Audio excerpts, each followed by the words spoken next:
Ravi's International School. Trust assured for your child. A sprawling, safe and home-like campus for residential and day scholars. Call 7331 మనందరం stress relief అవడానికి జంధ్యాల గారి movies చూస్తాం, ఈవీవి గారి movies చూస్తాం. ఇప్పటికి కూడా వాళ్ళు రిలీఫ్ అవడానికి ఏ సినిమాలు చూసేవాళ్ళు జంధ్యాల గారు అసలుకి? ఆయనకి రాజ్ కపూర్ ఎక్కువ ఇష్టం. ఓ బాగా చార్లీ చాప్లిన్ చిన్నపిల్లలు ఆయన అవే చూసేవారు. చార్లీ చాప్లిన్ సినిమాలు బాగా ఇష్టం. ఇంట్లో ఉంటే లానాడి చార్లీ చాప్లిన్ బాగా చూసేవారు. ఆయన సినిమాలు చూడరు? ఆయన ముందు అవి చూసేవారు ఎక్కువ. ఆయన మనం సినిమాలు చూస్తాం. మీరు ఆయన సినిమాలు చూస్తారా? నేను చూస్తాను. ఇప్పుడు తగ్గింది కానీ బాగా ఇదివరకు అయితే చూసేవాళ్ళం. మా పిల్లల్ని పెట్టుకుని కూర్చొని ఆయన సినిమాలు వాళ్ళకి తెలియాలి కదా అన్నీ. ఇప్పుడు ఎవరన్నా మా కజిన్ వాళ్ళ ఇంటికి వెళ్తే కూర్చొని అక్కడ చూస్తూ ఉంటాం. వాళ్ళు మేము కలిసి అందరం కలిసి చూస్తాం. మా అమ్మాయి ఇంటికి వెళ్తే కూడా అక్కడ ఆయన సినిమా చూస్తాం. ఏం చేస్తారు అల్లుడు? అల్లుడు సాఫ్ట్వేర్ అండి. అటు బయటకే ఇచ్చేసారు. అంటే ఇంకా అమెరికాలో అవి వెళ్ళలేదు, అదొకటి గొప్ప అదృష్టం. ఇండియాలోనే నేను నాదేముందిలేండి, వాళ్ళ ఇష్టం, వాళ్ళు వెళ్తా అంటే. కానీ మా అమ్మాయికి ఇష్టం లేదు, ఇండియాలో ఉండడమే ఇష్టం. ఆయన తప్పితే మీ ఫ్యామిలీ నుంచి కానీ ఆయన ఫ్యామిలీ నుంచి కానీ ఇండస్ట్రీలో ఎవరు లేరు కదా? ఎవరు లేరండి, ఎవరు లేరు. ఈయనది అసలు ఎలా అన్ఎక్స్పెక్టెడ్ ఎలా వచ్చారో అర్థం కాలేదు అసలు. ఎవ్వరు లేరు, మా వాళ్ళు ఎవరు లేరు. ఇటు లేరు అటు లేరు. అలా నాటకం వేయడం అలా రావడం అంతే. కానీ అసలు అనుకోందనమాట. జంధ్యాల గారు చెన్నైలో ఉన్నప్పుడు కానీ హైదరాబాద్లో ఉన్నప్పుడు కానీ ఒకనొక టైంలో కొన్ని ఫైనాన్షియల్ స్ట్రగుల్స్ అయితే ఫేస్ చేశారు. ఏం లేదండి అనే మాట వాస్తవమ్మా? ఎంత మేము వెళ్ళిన దగ్గర నుంచి అంతా బాగానే ఉంది, ఏమీ ఫైనాన్స్ ఏం లేదు. వాళ్ళ ఫ్యామిలీ ఏం చేస్తుంటారు జంధ్యాల గారి ఫ్యామిలీ? మా మామగారు బిజినెస్ అంతే, ఒక్కడే కొడుకు, ఈయన ఒక్కరే, అమ్మాయిలు కూడా లేరు. అవునా? ఒక్కరే. ఓకే. అందువల్ల మా మదర్లా ఫాదర్లా మా దగ్గరే ఉండేవారు. ఎక్కువ కాలక్షేపం అంటే ఇండస్ట్రీలో ఎవరు ఫ్రెండ్స్ ఆయనకి? ఎస్పి బాలసుబ్రహ్మణ్యం గారు, విశ్వనాథ్ గారు. అలా అంటే ఏదైనా పని ఉంటే వెళ్ళేవాళ్ళు. ఇప్పుడు ఆల్మోస్ట్ ఆయన ఉన్ననాళ్ళు బిజీయే కదండి, అంతా ఖాళీగా వెళ్ళడానికి బిజీగా ఉండేవారు కదా, వర్క్తో బిజీగా ఉండేవారు. ఎప్పుడైనా సరదా కలిస్తే కలవడం అంతే. ఫంక్షన్స్ కలవడం, ఏదైనా 100 days ఫంక్షన్కి అప్పట్లో బయట ఊళ్ళలో కూడా పెట్టేవాళ్ళు కదా. అవును, బయట ఎక్కువ ఉండేవి. బయట ఊళ్ళలో ఎక్కువ ఉండేవి, తిరుపతి, విజయవాడ అలా ఉండేవి. అలా విశాఖపట్నం అని అలా వెళ్ళేవారు. ఆయన ఎన్ని సినిమాలు జరిగి ఉంటాయి అట్లా? 100 days, 175 days. ఆయన రాసేటప్పుడు చాలా కదా, 400 సినిమాలు రాశారు కాబట్టి ఇంచుమించు ఏదో ఫంక్షన్ ఉంటూనే ఉండేది. అప్పుడంతా ఫ్లైట్లు కూడా చాలా తక్కువ కదా, బై కారు, ట్రైన్లో వెళ్ళడం. 400 సినిమాల్లో ఎక్కువ ఆల్మోస్ట్ అందరు స్టార్లకు రాశారు కదమ్మా అప్పుడు. అందరు స్టార్లు రాశారు, ఒక డైరెక్షన్ లోనే చేయలేకపోయారు కానీ అందరు స్టార్లకు రాశారు. రామారావు గారు, నాగేశ్వరరావు గారు, కృష్ణ గారు, సోమన్ బాబు గారు, అందరికీ రాశారు. అప్పట్లో చిరంజీవి గారు చాలా సినిమాలు రాశారు. లక్ ఏంటంటే ఆయన కామెడీలో ఎక్కడ మనకి అసభ్యత కనిపించదు. అదే ఆయనకి ఇష్టం ఉండేది కాదు, చాలా హెల్దీగా ఉంటుంది. అంటే అందరూ చూడాలి, ఫ్యామిలీ మొత్తం సినిమా చూడాలి అన్నట్టుగా ఉండేది. అని మనకి వచ్చిన డైరెక్టర్లు కూడా అలాగే ఒప్పుకునేవారు. అవును, అలాగే ఒప్పుకునేవారు. సాధారణంగా తేడా ఉండేది కాదు ఇక్కడ, ఎలా రాస్తే అలా ఒప్పుకునేవారు. ఆయన సినిమాలలో ఏది మీరు పొట్ట చెక్కలేలా నవ్వుకున్న సినిమా అంటే? నాకు అహానా పెళ్ళంటే, శ్రీవారి ప్రేమలకు 2 బాగా ఇష్టం అండి. Non stop. నాకు ఇంచుమించు ఎప్పుడైనా చూస్తూ ఉంటే ఒకసారి అనిపిస్తుంది అన్నీ బాగున్నాయి అనిపిస్తుంది. ఎక్కువ ఈ సినిమాలు బాగా ఇష్టం. ఈవీవి గారి గారిది అయితే ఆయనవి బాగానే చూశాను నేను. నాకంటే జంబలాడి పంప అది చూసినట్టు నాకు అంత గుర్తు రావట్లేదు. చూశాను కానీ అంత గుర్తు రావట్లేదు. కానీ తను కూడా బాగానే తీసేవాడు. ఇప్పటికీ జంబలాడి బొమ్మ టీవీలో వేస్తే అది వేరే లెవెల్. ఇంకా తను కూడా బాగానే చూసేవాదాన్ని. ఆ సినిమా అప్పటికి ఉన్నారు కదా జంధ్యాల గారు? ఇంకా ఉన్నారు, ఆ సినిమా ఉన్నారు.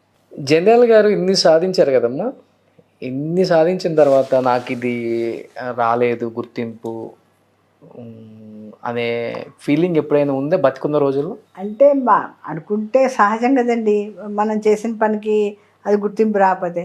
ఆయన ఒక సినిమా చేశారండి, అదేంటి నెలవంక. నెలవంకని అది 40 రాత్రులు షూటింగ్ చేశారు. అది గోపాల్ రెడ్డి గారు కెమెరా అనుకుంటుంది. విజయవాడ దగ్గర ఏదో ఊరు మర్చిపోయిన నది మధ్య, నదిలోంచి దాటి వెళ్ళాలన్నమాట. ఓకే. జక్కయ్యపేట దగ్గర ఆ ఊర్లో తీశారు. పెరుగు కదా కోట, రాజుల కోట కూడా ఉండేది అక్కడ తీశారు. గుమ్మడి గారు దాంట్లో వేశారనమాట. ఆ సినిమా అనుకునేవారు ఆయనకి వస్తుందేమో అని అవార్డు, కానీ రాలేదు దానికి. కొంచెం ఫెయిల్ అయ్యారు. వస్తుందని అనుకున్నారు, రాలేదు. గురువు గారికి బాగా ఇష్టమైన హాస్య నటులు ఎవరు? బ్రహ్మానందం గారా, కోట గారా? కోట గారు ఇష్టం, బ్రహ్మానందం గారు ఇష్టం. ఆయన కోట గారు కూడా చాలా బాగా చేసేవారు కదా. ఏదైనా ఇప్పుడు అహనా పిల్లంటిలో చూడండి ఎంత బాగా చేశారు, చాలా బాగా చేసేవారు కదా. అందుకని ఆయన ఇష్టం. వీరభద్రం అంటే చాలా ఇష్టం. వీరభద్రం ఆయన డైలాగ్ డెలివరీ ఎంత ఇష్టం అసలు. టైం పట్టేది కాదట, ఇలా చెప్పంగానే అలా వెంటనే చేసేసేవాట. చాలా ఇష్టం. వేలుగారు వేలుగారు కూడా గురువుగారే పరిచయం చేసింది. వీరభద్రరావు గారు, వేలు గారు ఇద్దరిని. శృతి, వేలు, శ్రీలక్ష్మి గారు.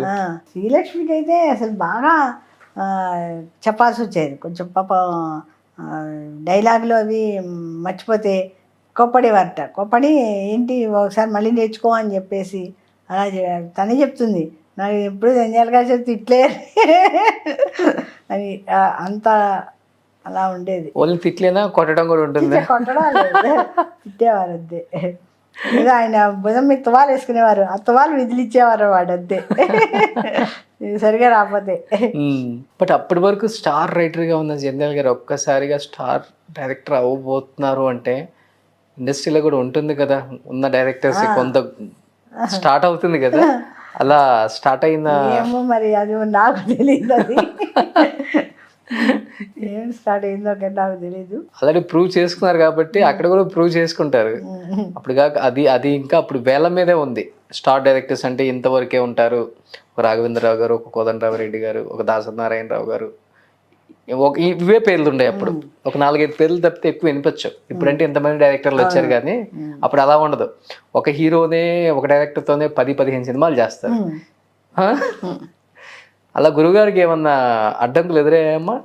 ఏమో నాకది తెలియదు కానీ నేను ఏమి లేదని అనుకుంటున్నాను. ఏమి అడ్డంకులు ఏం రాలేదని, సాఫీగానే వెళ్ళిపోయింది. వెళ్ళిపోయింది.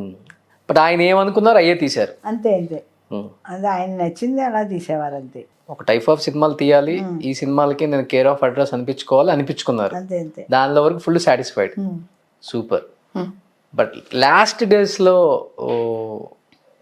ఆయన బాధపడిన సందర్భం ఏమైనా ఉందా? పర్సనల్ లైఫ్ కానీ ప్రొఫెషనల్ లైఫ్ కానీ ఎప్పుడైనా? సినిమా ఫీల్డ్ అంటే తెలుసున్నదే కదండి.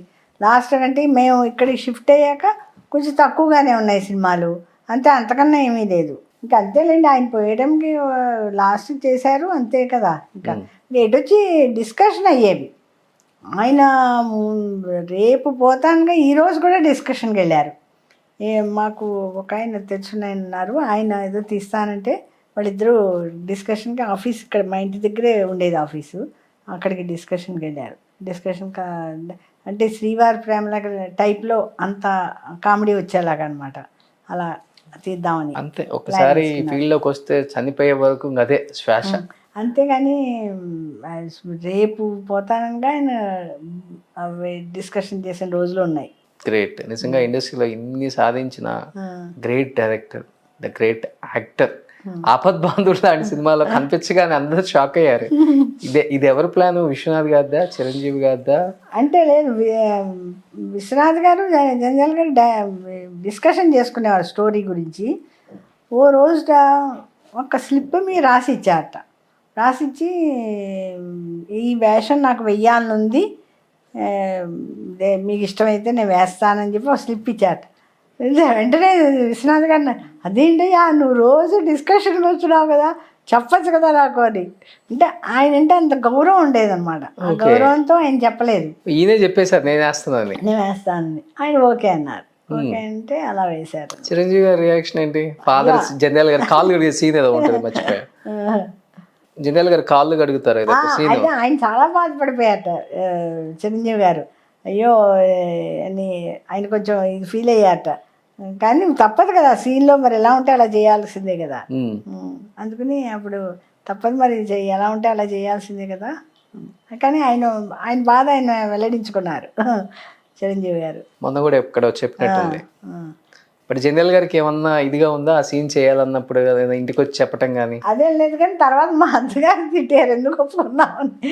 అంటే ఆయన చనిపోతారు కదా, చనిపోతే ఏంట్రా ఇలాంటి సినిమా ఒప్పుకున్నావు, ఇలాంటి సీను ఇది ఉంటుందని నాకు తెలియదు, ఇలా ఒప్పుకున్నావు అని మా అత్తగారు మనకు కేకలేశారు.